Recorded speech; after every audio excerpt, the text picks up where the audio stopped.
25 of the over. Rinku Singh. It's bowled in. We now turn our attention over to the next T20 International in Guwahati, and more fireworks expected given what we've seen in the first two T20 Internationals, gentlemen.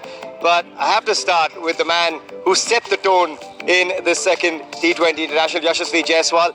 Given that destructive nature that we've seen, is he a sure shot, do you think, in many ways for the World Cup next year, Abhishek? Well, I think you would like to think so, because he's been part of this T20 setup now for the last couple of series. He's constantly done well for us. Even in Test cricket, he's someone who's evolving into a future star. So you expect him to be there. It's still a fair distance away, and you've got an IPL in the middle as well. But just in terms of the way he's tracking now, I think he'll definitely be a front runner for that spot. He's the front runner at the top. Simon, you've seen enough now of Rinku Singh. Is he that finisher that India have been looking for? Because when MS Dhoni was around, that was a quintessential finisher of world cricket. Then you had a Hardik Pandya in between. But this man seems to actually revel in the spotlight under all the pressure in the world. Yeah, he has. He's made it his own, particularly for KKR this season in the IPL, and now for India in this tournament and in the tournaments to come. So, look, there'll be competition with obviously the more experienced players that are coming back into the fold in 6 months' time, but he's doing everything right, and it's such a specialist role. It's not just an easy role that, someone that can fill it when they've been playing at number 4 or 5. It's someone that has to come out like he did tonight and be able to go from the word go and be able to get that 30 balls, or 30 runs off 9 balls or 8 balls, and he's doing that consistently, which is not an easy thing to do with that role. And the way that he's doing it is probably the most impressive part, because he's just playing the ball and he's reacting to what's bowled to him. He's not premeditating, he's hitting the ball exactly where it needs to go according to what's bowled, and that's going to be something that helps him be consistent in that role. You've got the composure of Ruturaj Gaikwad. Would you like to see him try and up the tempo, Abhishek, or is he playing the role given what's happening around him? Well, I think he will.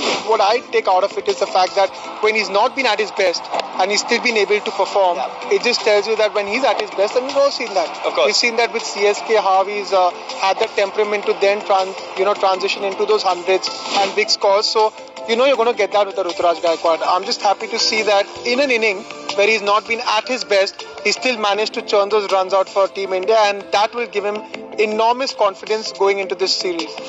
We've also seen in this series, Ravi Bishnoi put his hand up as a leading leg spinner for the side. Is this a series with a bit of consistency that could actually help him cement that spot? Because it's been one of those positions that haven't really been locked in some sense. Well, I think when it comes to cementing a spot, I feel for any young cricketer, it's more about getting the confidence. Yeah. It's about the skipper believing in that you can do the job for them. We've seen Ravi Bishnoi excel bowling in the power play. It's not something he's done regularly in the IPL, but to see him do it for India and to be successful in good flat conditions, obviously will give him a lot of confidence. He's competing with a Yuzi Chahal, who also comes and bowls in the death, but he's doing a terrific job at it, while he's part of that team. So I think every opportunity that a youngster gets, it's about capitalizing, it's about doing well enough so that you can prove to the management, you can prove to the captain that whenever given the opportunity, you can believe and entrust me in pressure situations for me to bowl all 3 phases of the game. Having lost the first 2 here, do you think in this series they've got what it takes to turn the tide a little bit and avoid a whitewash into Guwahati? I think it'll be harder for them to turn it around, purely because they've got less experience in this bowling lineup, and they've got a few guys that have struggled in the first couple of games, which makes it hard to come back, because these next 3 games are in the space of 5 or 6 days. So it's a quick turnaround. However, a lot of it's going to be mental, because we saw again tonight they were off with their lengths. They went with the change-ups again, but they were on the shorter side. When they went fuller, it actually went better when it went fuller, and there was less damage. But because they were so short, they paid the price. The Indian batsmen were all over them, and I don't think this Indian batting lineup is going to let them settle at any stage. So I think they've got their work cut out, and I can see India winning this series comfortably.